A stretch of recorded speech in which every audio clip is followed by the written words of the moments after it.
Chosen one, there are days when your body refuses to move. The alarm rings. Sunlight floods your room. Yet, you lay there paralyzed, carrying weights no one else can see. You're not lazy. You're not weak. You're exhausted, caught in the middle of a war no one around you even notices. This isn't ordinary fatigue, it's spiritual depletion. If you clicked on this video, it's no accident. You're here because you're a chosen one, quietly collapsing under spiritual battles, hidden burdens, and prayers that feel ignored. Your bed has silently transformed into a battlefield, your room into a cave of isolation. Yet even in this hidden war zone, God's presence remains constant, unwavering, quietly sitting beside you in the darkness. And this moment, it's not your defeat. It's your preparation for a breakthrough bigger than you can imagine. Before we dive deeper, if you feel this message is already resonating with your spirit, hit the like button right now. Subscribe if you haven't yet, because every video here is crafted especially for your spiritual journey. And most importantly, comment 99 down below. Spiritually, the number 99 represents divine completion of your silent battles, declaring an end to hidden suffering and marking the start of your restoration. Are you ready? Because what you're about to hear next will change everything. They see your body lying still and assume you're resting, but they have no idea what it takes to simply stay alive when your soul is crumbling from the inside. They don't hear the voices echoing in your mind. They don't feel the crushing weight pressing on your chest before you even open your eyes. They don't see the battlefield happening under the covers because the enemy has learned how to attack you in silence. You're not in bed because you're lazy. You're not withdrawing because you gave up. You're lying down because you're fighting to stay human in a world that's tried to break you at every level. And no one knows how many times you've saved yourself in the dark with no applause, no witness, no reward. This is the war no one talks about. The spiritual war waged in stillness. The emotional combat that takes place behind closed doors. The mental struggle that doesn't leave visible scars, but leaves you shattered on the inside. People say things like, just get up, shake it off, pray harder. But they don't know that getting up feels like climbing a mountain with no oxygen. That praying feels like whispering into a void with no echo. That shaking it off would require strength you haven't had in weeks.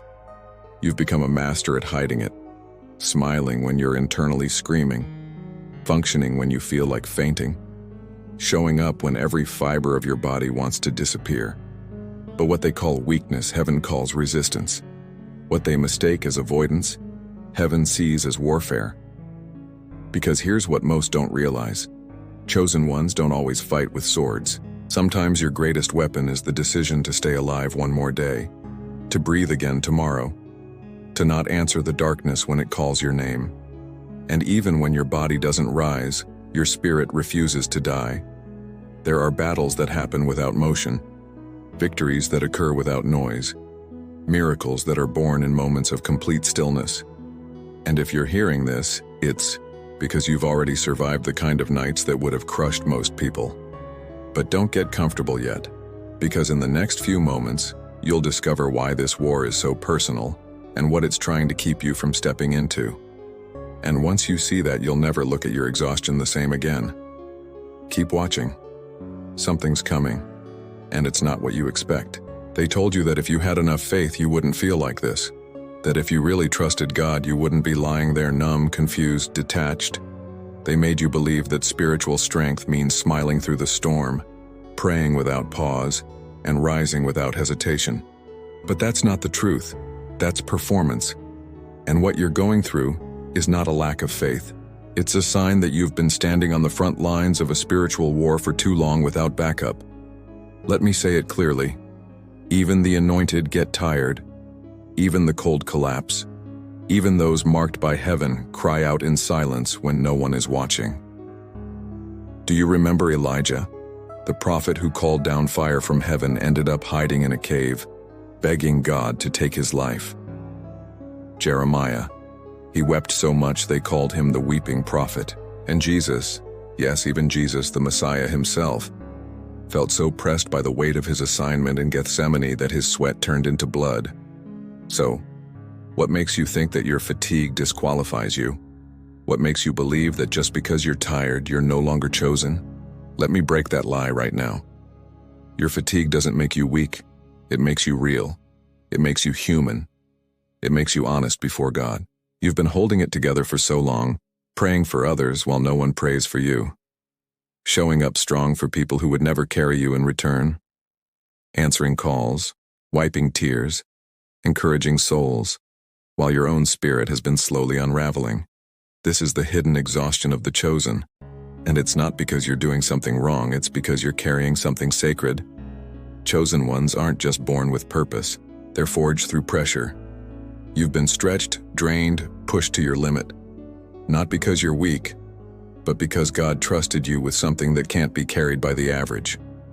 But here's the truth that will shift everything. You're not meant to carry it alone.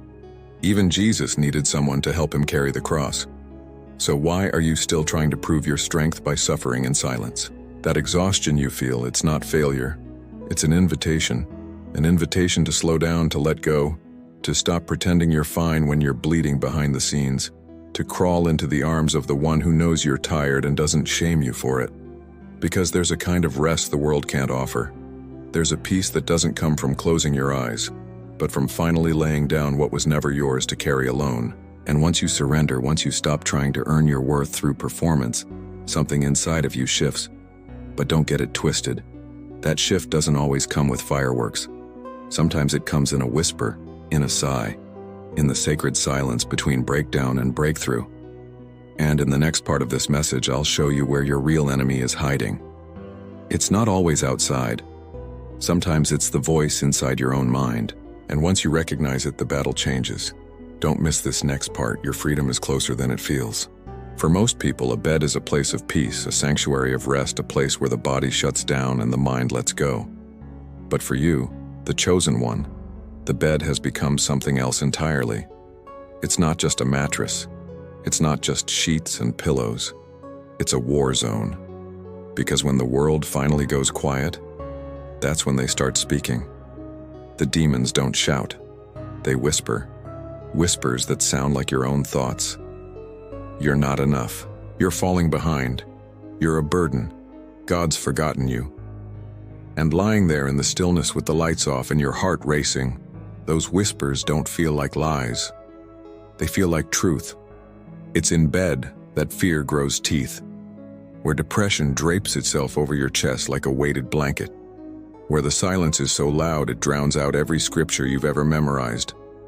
And you begin to wonder if this is what life will always feel like. Your bed, which should be a place of recovery, becomes a cage. And every time you try to rise, those invisible chains tighten, pulling you back into that same spiral. But here's what no one else sees. You're not just lying there. You're fighting not against flesh and blood, but against spirits of discouragement, hopelessness, and spiritual sabotage. You are not resting. You are resisting. And while the enemy uses the bed to torment you in your most vulnerable state, what he didn't count on was God meeting you there too. Yes, God. The same God who split seas and raised the dead. He's been sitting on the edge of that very bed, watching over you. Not judging, not scolding, just staying. Staying present, staying silent when he needs to, but staying. He's the one who catches the tears you can't explain. The one who heard that whisper when you said, "I can't do this anymore." The one who saw the moment you curled up and said, "God, please just hold me." You didn't need to quote verses. You didn't need perfect words. You didn't need strength, because sometimes the most powerful prayer is a cry into a pillow soaked with invisible warfare. And God responded. He responded with mercy, with angels who warred on your behalf when you didn't even know a battle was raging, with peace that didn't take away the pain, but gave you just enough breath to wake up the next morning, with grace that covered you when shame was screaming that you weren't worthy. Because even on your worst days, especially on your worst days, he refuses to walk away.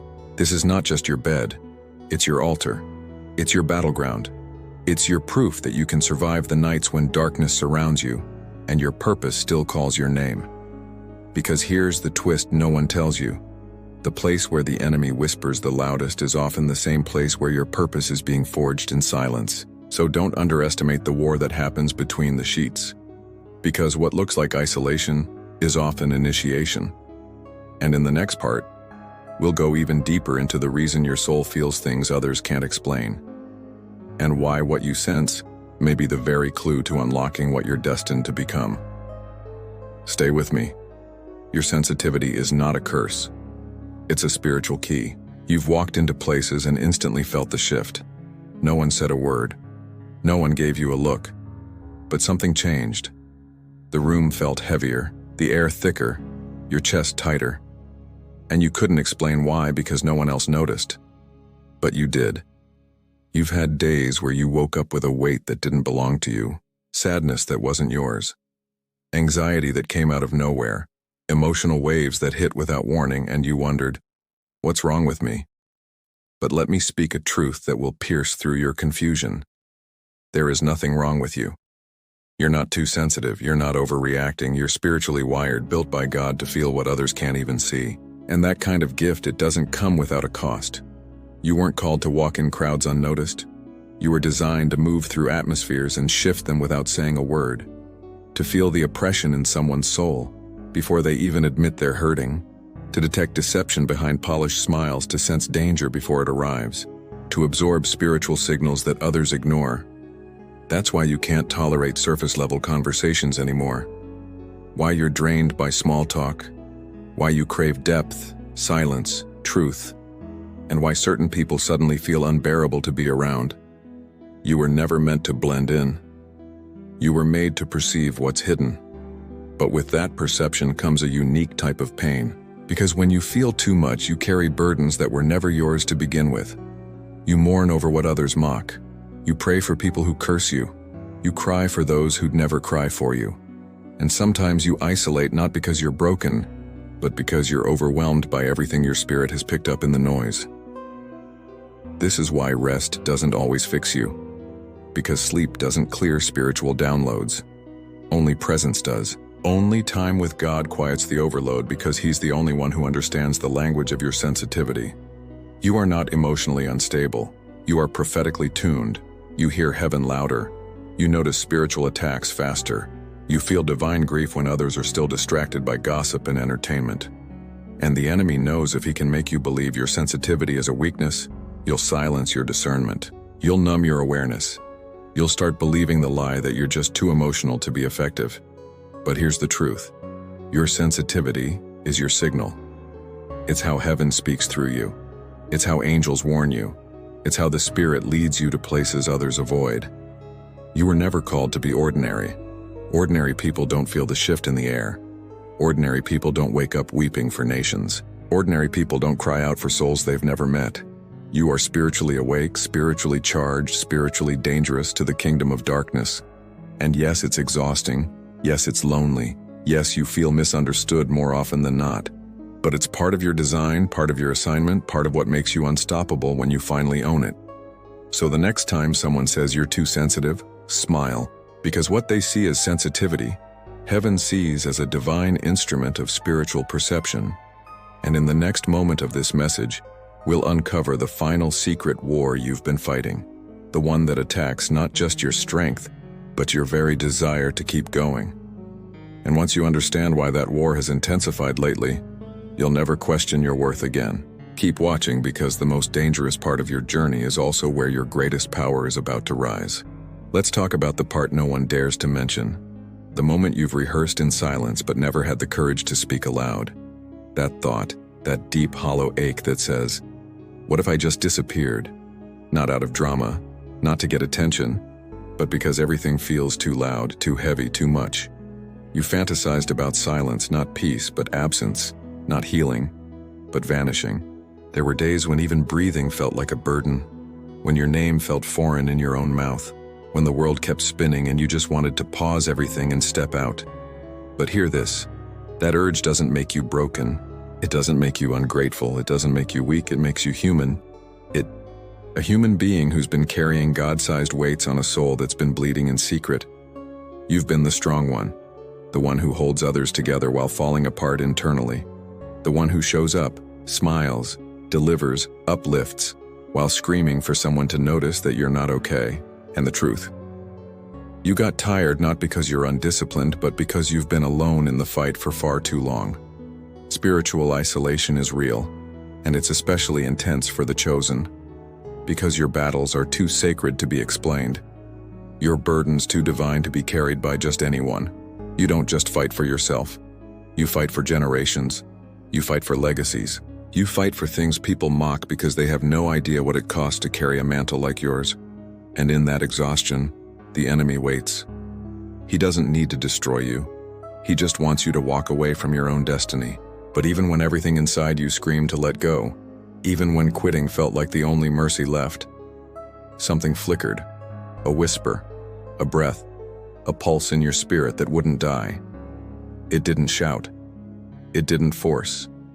It simply stayed. And that flicker, it's sacred. It's the part of you God planted before you were even born. The ember He buried deep within you that says, not yet. Don't quit. There's still more. You may not feel strong. You may not feel holy. You may not even feel awake. But the fact that you're still here, still breathing, still watching this video, is proof that your story isn't finished. You don't have to rise with perfection. You don't have to rise with answers. You don't even have to rise with energy. You just have to rise with willingness, even if your hands are trembling, even if your voice shakes, even if your eyes are swollen from crying all night, rise anyway. Because the enemy's greatest fear was never your fall. It was your comeback. He's terrified that you will rise from the ashes with fire in your eyes and a testimony in your mouth. That you'll return stronger, wiser, louder, and more dangerous to the kingdom of darkness than ever before. You felt like giving up. But what if I told you the very moment you almost let go was the moment right before everything begins to shift? Stay right here, because in the conclusion I'm about to tell you what all this pain has been leading to and why your survival wasn't random but prophetic. You've carried enough. Now it's time to walk into what was always meant to be yours. Listen to me. If today all you could do was breathe, if your only victory was opening your eyes and whispering, God, I'm still here, then you've already conquered what crushed others. Heaven saw it, hell feared it, and the earth felt it. Because when a chosen one rises, even in silence, even in slow motion, something in the spirit realm shifts. You didn't survive this long to go unnoticed. You weren't carried through hell just to go back to hiding. That bed wasn't your prison. It was your proving ground. That silence wasn't your shame, it was your sacred cocoon. And that exhaustion, it wasn't weakness. It was evidence that you've been wrestling with angels. And your name is about to change. You are not lazy. You are not broken. You are not too far gone. You are becoming the version of you that darkness tried to kill. Becoming the voice you once needed to hear. Becoming the light that cracks open rooms full of despair. Every tear was a seed. Every silence a sentence in your testimony. Every breakdown a blueprint for your rise, so when you stand up, even if you stagger, you are fulfilling prophecy. You are activating power. You are walking in resurrection. God never left you in that bed. He sat beside you. He fought for you. He waited with you. And now He's rising with you, so rise, chosen one. Not because you're ready, but because you're called. Not because you feel strong, but because your assignment can't wait anymore. Even if you rise in pieces, you are still rising with power. Comment below, I choose to rise. Let heaven take note. Let hell tremble. Let every lying voice in your mind go silent. Because you're not done. You're just getting started. And the next time your feet touch the floor, the ground will remember a warrior just stood up. Get ready, because now everything shifts.